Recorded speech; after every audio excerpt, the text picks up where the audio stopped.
Hello, everybody, and welcome to the Ethics Experts. I'm your host, Giovanni Gallo, and welcome to the show. If you're a first-time listener, I'm so glad that you're here. And if you're a repeat listener or a subscriber, so glad that you're here. How are you doing? And that's what you get with the Ethics Experts. You get an extra welcome if you subscribe and you keep listening, so stay tuned. Today, I am excited to introduce Bill McCormick. Bill has a really deep and varied past across legal, governance, compliance, and ethics, and we're going to be digging into a bunch of that. So without further ado, welcome, Bill McCormick. Thank you, Giovanni. It's great to be here. I really appreciate you having me. Yeah, glad you're here, man. So we were talking a little bit before we got started about a bunch of the different areas that you've worked in coming across the compliance, ethics, and legal space. So let's kind of talk about that. You know, on the Ethics Experts, we like to talk about the personal side of ethics. And I always like to start with kind of hearing a little bit about you, Bill, and tell me a little bit about, you know, the path of your career and how you came to be so passionate about compliance and ethics. So I started out in manufacturing management. I was a ship line supervisor, and we got the union we deserved because we didn't treat people very well. So that was the start of the effort, and then we got into some legal disputes, and that was of interest. And so I made the jump after 8 years and went to law school. And so I'm a recovering engineer, then now I'm a recovering lawyer. Went into private practice for a few years, went in-house for a paper and forest products company about the time Sarbanes-Oxley came around. So that was a great introduction to compliance and governance. And so I've got culture, compliance, governance, and ethics all wrapped up, and kind of took that with the next gig, which was the TransUnion in Chicago to help de-risk that company, prepare it for sale and listing. And so those things have stayed with me throughout my career. Cool. So what do you think it was that drew you kind of deeper into the governance and compliance and ethics space? Like what is it about that it gets engaging for you? Trust. I mean, we really have a deficit and a lot of friction loss because of lack of trust. We don't trust each other, whether it's the corporation and the stockholders or the supervisor and the employees. We lose a lot because we question, and all these things are ways to address trust, I think, and increase trust. It's great. I mean, it really is the core of all this different stuff that we're doing, right? Like if it's about you know, policies and conduct, it's about, you know, hey, I'm not sure that you're going to do it right. If it's about whistleblowing, it's about, hey, we need to make someone have safety for speaking up about this. You know, if it's you know, like if it's just about general cultural stuff, like trust is always at the core of it, because that's kind of the core of a relationship, right? And throughout a company, it's really an organism with, you know, the cells are the people and they're all interacting with the people. So it's about, you know, those relationships and those interactions. And for that to really run well, you got to have trust at the middle of it, right? At the heart of it. Absolutely. You know, and it goes both to the integrity and ethics side as well as just the competence side. Yeah. So talk to me a little bit about, you know, what you've worked at smaller companies and at multi-billion-dollar companies. Talk to me a little bit about how you see compliance and ethics and governance differentiated between those two different spheres, right? Like some stuff is standard, you know, you always have to have, you know, a committee or a policy or whatever. But I imagine, you know, the scale of it can really change both the internal practice of it and also the kind of external to the employees who are maybe outside of the compliance organization. Talk to me about how that was different across such a wide range. It's really interesting. Challenging question. I think culture is more of a differentiator than size. I mean, size plays into culture, and size makes any kind of uniform culture much more difficult. So it's very difficult to speak of a unitary culture when you have a very large organization, especially one that grew inorganically. So okay. I think, yeah, so in the larger, I think the lack of uniform standards and the challenge to try to get everybody on the same page is much greater. And there's a lot of time need to be spent to make sure everybody's singing from the same sheet of music. Okay. So let's talk about that. So I think that's a great point that the culture of an organization is a much bigger driver of maybe how challenging it is to do governance and ethics, or just kind of what it's like to work there. Um, how have you seen kind of cultures be different from a compliance and ethics perspective across the different companies you've worked at? Uh, well, I've been blessed to work with ethical companies and people that have had good ethics. So that's been that's been I've been thankful for that. And of course, every there are always exceptions, right? Large organizations, and there are just some people that don't want to be with that program. So it's more about individuals and their power to influence their organization. I think Okay. that has really gotten my attention. So whether it's a team leader or servant in your case, um, whose influence isn't good, or maybe the pressures of the situation, right? So when you're on deadline for $1 billion acquisition or sale, or multi-billion-dollar acquisition or sale, or initial public offering, there's a lot of pressure there to make all the elements come together at the same time. And if well, what about diligence on a certain piece of data that's included in the offering memorandum? Is that sufficiently done to warrant trust? So so people and kind of the situational ethics, and you had a recent episode about the pressures of situational ethics. Yeah. Um, yeah. So I think that we're always trying to balance this. I don't know if it's a distinction or just two sides of the same coin, but we have our program and we have the full company culture, and we want everything to be done this way, or we're pushing to build more trust in these ways. But that's always built up from a bunch of individuals, right? And I think that you make a very salient point that it's ultimately the function of some individuals having an impact in their sphere of influence, and all of that kind of adding up. Um, uh, I'm wondering if you have any anecdotes of someone who was maybe in or outside of the legal or compliance function, who is really a champion of some of these ethics programs. Do you have someone who kind of stands out as they made a good impact, they were a good leader and a good ally to what you were trying to do? Yeah, I sure do. All right, Jonathan McDonald, I'm calling you out. All right, you All got this. right, he's a government leader at TransUnion, and he was come in to really build that sector of the business from scratch. And I didn't know Jonathan at all until he came, and he was a great support. I mean, we had to stand up government contracting, federal acquisition regulation compliance program from scratch, and we like most people, we had some elements, but it was really a major undertaking. And he was so supportive and patient, and flexible, and made sure that his organization and the support teams all knew that he wasn't going to tolerate anything beyond an excellent program. And that made, we talked about trust, right? That made it much easier and therefore much quicker. And so he was able to beat his goals for growing that business, in part because he didn't have to fight any compliance issues, because he was so proactive about it, supportive. That's really cool. It's cool to see that connection between what you want to get done, someone doing it well, and then it ultimately affecting the business positively, right? Like it got done faster, without a hitch, all of that stuff. And that's the thing that I think a lot of people, maybe outside of the profession or don't really understand compliance and ethics well, they don't see that connection, right? They just see, oh, there's a policy that I will never remember, that it's hard for me to understand. I don't get that regulation. I hope I don't get in trouble or whatever. But really what we're trying to do is say, here's what needs to be done. Here's how we can do it. Let's get some champions. Let's roll out the program, whatever. And the result of that, which I think when we get into compliance 3.0, we start seeing our full impact on that. The business can run faster. The business can run more smoothly, go off without a hitch, go in the right direction instead of, running into a bunch of roadblocks and then finally figuring it out. So good on you, Jonathan McDonald, for really exemplifying that. Cool, man. I love that you brought that up.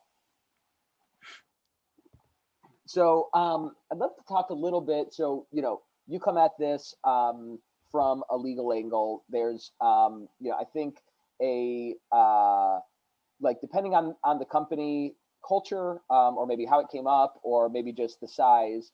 Sometimes compliance is under legal. Sometimes they're side by side. Sometimes it's kind of a mishmash of something else. How have you seen kind of that interplay between kind of some more kind of traditional, kind of strict legal stuff, and kind of the other side of the internal ethics and compliance and stuff like that? How have you seen that play out in your different roles? I think it's great when it's a partnership. Sometimes there's positive tension there, and if we can be honest, sometimes there's negative tension there. Oh no. No, never. And throwing internal audit in that mix too. I mean, it's always. Oh yeah. Yeah. Then we got a battle royale. So so I've been from loosely regulated manufacturing to highly regulated financial services, and to FDA and other things. So I've seen that gamut as well. I find it, it doesn't matter to me whether compliance reports up or separately. I think it's the GC should always be the chief ethics and compliance officer, because that person has a seat at the board table that, I mean, whether it's even the chief of internal audit, there's access that the general counsel generally has that others don't. So there's a lot more opportunity to make that case for risk and risk amelioration and identification and proper risk management at the board level, at the senior executive level, when you're already in that position. And oftentimes the general counsel is looked to as the guardian of culture, and whether that's right or not, and whether we have the skills or not, that's a totally different subject, but that's often where it goes. But the kind of that's a level of abstraction, and compliance really brings it down to the human everyday level, where there's always no question about where that interaction goes, and there's no question about the leadership and the ethos of the person that you're dealing with, and that is so important, and that leadership needs to support that all the way through. And so whether it reports to general counsel or not, I've seen it both ways. It's the strength of that organization, and the strength of its own independence, and the permeation. Growing up in manufacturing, some people had chiefs of quality. Well, to me, that was superfluous, because quality should be everybody's role in manufacturing. Okay. And it's the same with compliance. It needs to be everybody's role. And there are people that are more expert and are in charge of making sure that it's there, just as there are quality measurements and a quality control program. But it has to be instilled at that individual cellular level, as you were kind of referring to. Yeah, it's such a good point, and I don't disagree with what you're saying, and I'm trying to figure out if I just kind of see a different angle to it, or we're kind of saying the same thing different ways. But I think the quality and the compliance piece is salient, right? Like, quality should be everyone's problem or concern, right? And so should compliance, right? Like, we all have an interest in building an ethical organization that, on the hard side doesn't get fined a bunch, and on the softer side just like doesn't cause problems. Even if you're not going to get sued for it, you should probably like treat people properly. If I may interrupt just for a second, just like Jonathan McDonald showed, it actually makes the business run more efficiently. Yes. Actually paves the way for things to be accomplished more quickly than people protecting their own agendas or being concerned about those possible consequences. Yeah, so I definitely agree with you that it should be everyone's concern. And I'm just, it may be a difference between, different organizations and how they run it. But, like, I'm wondering, is it better to have a dedicated person that this thing that everyone should care about, they make sure that it's driven forward, or should it be integrated into someone else's role because, hey, everyone's in ethics, and I'm the GC, but I'm also the, named compliance officer or chief ethics officer. I wonder if it's just maybe different stages of maturity or something. And the nirvana is you don't even need an ethics officer because everyone's just running it. and there's a stage before it where, you know, it's kind of integrated into a role like GC. And maybe it's the nascent stage where you have a named ethics and compliance officer that's their full-time job because you need to build it up. It's probably not that clear, but I think, you know, it's interesting to think about different organizations, or as an organization phases through different stages of growth. There may be a different appropriate structure for how you make sure that ethics is, you know, promoted throughout the organization. What do you think, Bill? So please forgive me if I wasn't clear about needing a separate ethics and compliance organization. I totally believe in that. For me, the agnostic is whether it's a direct report to the CEO, the head of that organization, or the GC functions as that head. Yeah. And while compliance, like quality, like safety, is everybody's job, if there's nobody that's there to manage that very important element of the culture, of the product, of the process, of the service, then people tend to lose attention, and it tends to go away, right? Yeah, and it's going to have that champion. Yeah, I've never been in an organization that didn't have a champion, even small ones, right? And people wearing multiple hats, as you allude to. It can be effective in a small organization, even though it's thin, a small legal department, small compliance team, but those people have to be empowered. And that's yeah, that's a great point, you know. And I think whether, you know, you're a 20-person company and one person's wearing 15 hats and one of them's compliance, or you're a 20,000 person company and, you know, compliance is split between 40 people. I think those are really important elements that, like, someone needs to be a champion, right? Someone really needs to care about it, and someone needs to be empowered, right? If it's just like, I don't know, the night shift janitor is the one who cares the most about compliance, they're probably not like making a lot of wholesale changes to the organization. So you probably have to have both sides of that coin, the, you know, interested champion, really care about it, and they're actually empowered to do something about it. Yep, and psychological safety, I mean, goes to that, and that's, you know, whether it's a anonymous compliance line at the one hand, or, you know, team safety that's consciously cultivated through culture on the day-to-day on another, but it's that freedom and empowerment to act that's so vital. Yeah. So I think we settled it. Compliance and legal don't need to fight about anything. Oh, come on, we'll fight about something else. Yeah, it's all healthy though. So let's talk a little bit about governance. Governance is really important. You know, it's formalized for Starbucks, for you know, public companies and stuff like that. But how do you see that as kind of distinct, collaborative, or, you know, kind of some mix with compliance? Where do you see that line between, you know, maybe let's draw a broader distinction, depending on how you define these things, between ethics and governance? What's the difference? Well, I like where you're going for the first part of the question, so I'm going to start there, and then we'll go ahead. It's your show, Bill. So whatever you want to talk about. No, it's your show. I'm just a servant. But let me speak to where I might be able to add value first, and then warm up. The governance piece is so important because tone at the top, right? I mean, that's the obvious answer. And so I had the privilege of both designing measurements for tone at the top and executing, which probably shouldn't have been the same, but there you are. You know, what does tone at the top look like? How do we measure that? How do we evaluate effectiveness and improvement? And if the top of the organization doesn't set, obviously, the right tone, the right standards, the right ethics, then who's going to believe in that leadership? And the top starts with the board and what they demand from the CEO and the other execs. And so again, I've been blessed to be associated with organizations that had strong leadership at the board level and were interested.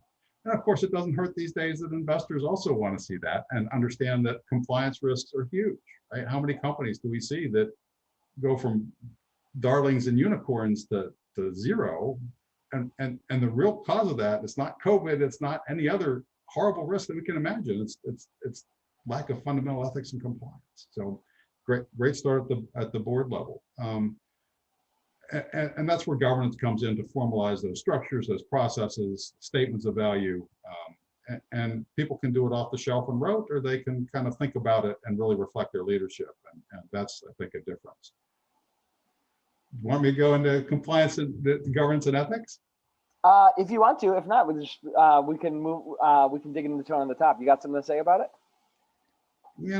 I just say that how people implement their governance probably reflects some of their ethics. Right? Okay.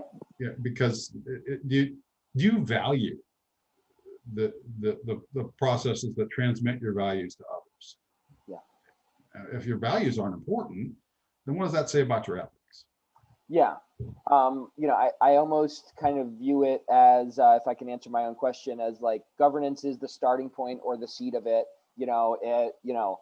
Unless you're going to have groundswell ethics where just everyone at the front lines comes to the same idea of what their values is and pushes it up, right? It's probably, more normal in the hierarchical structures that humans tend to relate in for it to start at the top, right? And right, so like that's going to start with governance, right? I think of governance as usually applied to the board and maybe, like a layer around them of some executives. So they got to get that right. They got to make sure they have the right controls in place and all of that. But then ethics kind of becomes an iteration of that gets pushed out to everybody.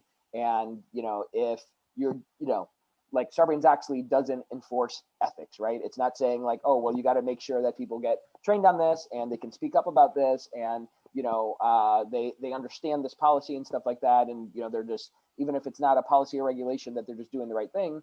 But that's kind of the natural outgrowth. I kind of think if you're sincere about governance, you become sincere about ethics, because you're like, all right, well, we can't just stop at the 7 or 12 people on the board. We got to push this out to the top layer of executives, the mood at the middle, and then kind of everybody. And I think that if you're serious about governance, then it probably flows that you're going to be building that into ethics. If you're just doing governance because the regulation says so, or there's something in your bylaws that says that your board has to do this thing, then you're probably going to stop there and be like, all right, well, we're done. We can get on to the real business, which we all know ends up all too often, the real business is hampered by the fact that you got a bunch of bad actors that are unchecked, and it ends up wrecking everything, or at least slowing it down. Boy, we're violently agreeing again, Giovanni. Got it. We're on it, Bill. I love it. So I'd love to hear a little bit more about tone at the top. I think that I have not yet found someone. I haven't found someone who's willing to argue against the fact that tone at the top is important. Everyone believes it. Everyone knows that it should be there. Everyone thinks if I could get more support from my CEO and my executives and my board for the compliance program, that would be great. So we all agree that it's good, but I think we are also trying to figure out how to do it well. So tell me about what you implemented. You designed and you executed it, measure and evaluate and all that. Tell me some more about that, because I think everyone's always looking for ways to do it better. Well, so that was Sarbanes-Oxley version 1, way back in the day, right? So we do a lot. I think we can do a lot better these days than my initial attempts. But the key to me for tone at the top is what messages go down throughout the organization, or in your case, go up through the organization. And that's what's so vital, is how does that permeate? And storytelling is so important here, I think. And it's also, what do executives pay attention to and measure? So Univar Solutions, a recent employer, had a great safety culture, and the CEO would talk about safety. And there was a truly unfortunate accident, one of a kind, where there was a fatality, and the company took a company-wide stand down and said, this is unacceptable. We can never have these, and we need to just spend some time just going through all the basics, and understanding how serious a business we are. And the safety record was great. That you wouldn't predict that kind of accident from the number of smaller injuries. But that wasn't the only time they reinforced it. I mean, it wasn't like, oh, people didn't say, oh, they just did it now because it hit the fan, right? Right. It was a constant element of the culture. It was totally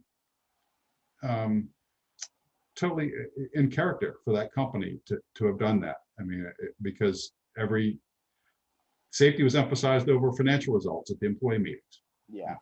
And and I say things like that because it's a different perspective on compliance, but it still is the same, right? A different set of ethics that we talk about, but it's safety compliance. And then, so do we inquire as to how the hotline calls are doing? Do we inquire that there are enough of them? Do we inquire about what are we hearing, from people about concerns?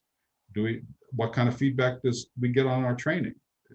What are executives paying attention to those kinds of things? And then, there's the story that we're not going to do business with so and so. We're not going to enter into this profitable contract because this is not going to, this risk is excessive for us. And those stories make their way through the organization. Yeah.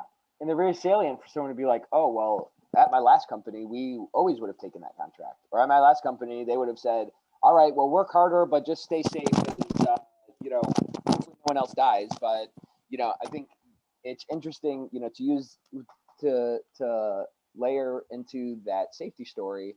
It seems to me like that type of approach where we don't have to shut down. We already have a good safety program. There's probably not a systemic problem here, but we care about it a lot. So we're going to overscope our response to it to make sure that it's done right. And, it's kind of like, the classic Tylenol story when some Tylenol was contaminated and they just took it all off the shelves and we were just like, we're going to make sure this is safe. If you care about your brand that much, your brand from a compliance perspective, your brand from, there's ethics in quality, right? Like is a safe product being, kind of shipped off the shop floor? There's ethics in safety, right? Like our employees existing in a safe environment because that's the right thing to do for them and it makes business sense and all of that. And then there's the classic, kind of white collar office ethics of, are people being treated properly? And obviously that affects everything. But if you really care about it, you're going to take that extra step of saying, hey, you know what? We have a great safety program, but we're going to do it really well. And we're going to make sure that this is actually a fluke and it's not just an indication of something that we missed. So where, that was your kind of tone of the top work. It was a while ago, but what do you think is, kind of still relevant now, or where do you think kind of the frontier of that, we've had 20 years past Sarbanes-Oxley to kind of work this out. What do you think is the next frontier that people are working through that like we need to really try to kind of get sharp on? To maybe it's a different version of tone at the top, or maybe it's a kind of get work through different layers of the organization. Do you have a sense of where we're maybe challenged now that we've learned some of those initial lessons? Where have we grown, right? So Okay. we're a lot more technically savvy. We're a lot more digitized, and as we go there, we're gonna automate rote tasks. We're going to give people more discretion and power because they're not busy doing busy work, and so the personal connections I think make all that much more important. And so how does the CEO, how do the executives connect with employees who are now remote, online? You can't walk past their desks anymore. There's no management by wandering around these days. So how do you make that connection? And that's where I think not only because of COVID, but as we evolve into this more remote and digitized workspace, I think those human relationships are going to become much more difficult. And so I think really the challenge is how do we become more human in this age of technology? Yeah, that's a great point. I love that, and maybe we wrap up on this, and unless you have some other final thoughts, but I think that there are two big things there that we need to have our eyes on now, right? And it's not what we were fighting 10, 15, 20 years ago of like, well, what should a policy look like for this? Or what should we do for it? It's how do we become more human? And also, how do we become more technologically advanced, right? Like we are working, it's COVID, but even after it, everyone's going to be on a bunch of Zoom calls. There's going to be more remote. So how do we work and, maybe a much more varied environment where not everyone's in the same office, they don't have the same setup, right? So we're moving down that path. And at the same time, we need to make sure we're not becoming more cold. We can't lock everything down more. We need to be empowering people. We need to be more human. We need to trust people to do the right thing.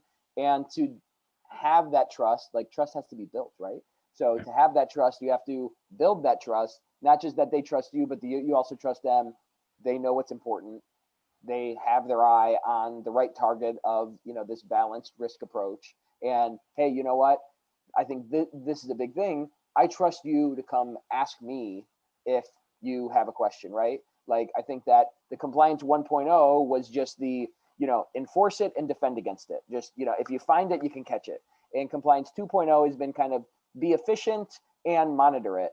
And I think compliance 3.0 needs to be effective and empower people to, hey, you know what? You got it. Come tell me when it's in the gray zone, not just when you're in the red zone. What do you think about that, Bill? I think that's great. It's problem prevention, right? Whether it's legal or compliance combination, the real victory is the problem that doesn't happen. Yes. And so how do you measure the improvement there? And so that's where I want to leave you with a quick story, if I may.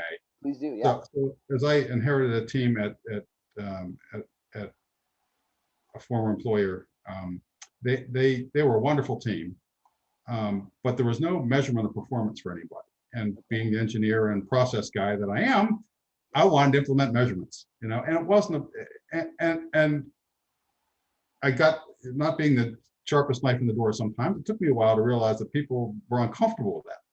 And they were uncomfortable because they didn't trust me what I was going to do with it. Am I going to, oh, now they got to step up their workload, or am I going to rate people based on numbers? And no, it's just getting a baseline so we can measure our collective improvement and identify, ways we can be a better service provider. Yeah. And here's where I want to go with this, and it involves more for you. And once I got that trust, then the measurement was there, and so it's kind of the same in the digitized domain and the monitoring, right? Well, what are you going to do with this data? Oh, you're monitoring my emails now. You're monitoring content in real time. You're monitoring my relations with the vendors, and it's, yeah, but that's to keep you safe and give you freedom, right? In this structure. And here's what we want to do, and it's to gain that trust. I think it's just so vital, and I really appreciate this conversation. Yeah, that's great, Bill. I mean, it's a great thing to end with because it wraps so much together, right? There's like just the fact of I'm monitoring you, depending on the trust between us, it can feel like I'm looking over your shoulder and trying to catch you in a gotcha moment, or hey, I got your back and I'm going to make sure that you don't mess up, and I'm spotting you and I'm making sure that you don't fall down. And like, we're working as a team here. And like, it's so cool that you saw that in a single implementation go from, hey, why are you asking, to, okay, I get what you're doing. Thanks for helping.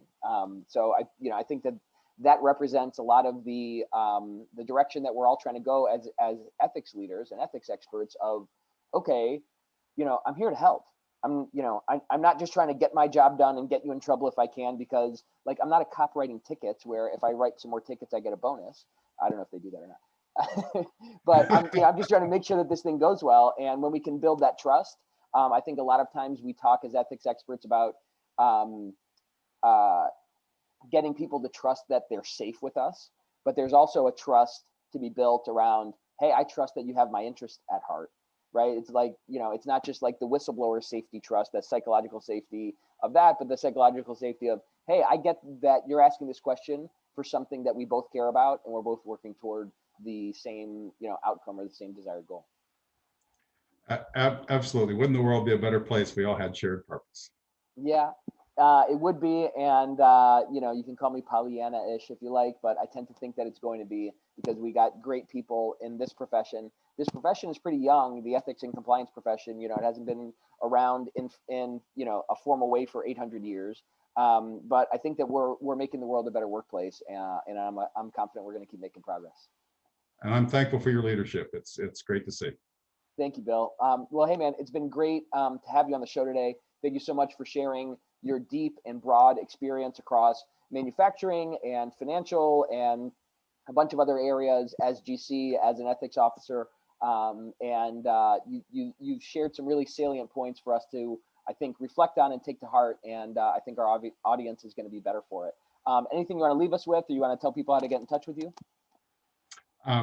So you can get me at bill@gcscouncil.com, gcscouncil.com, and I'm very happy to contribute anything I can to help things move further in the direction you're leading, Giovanni.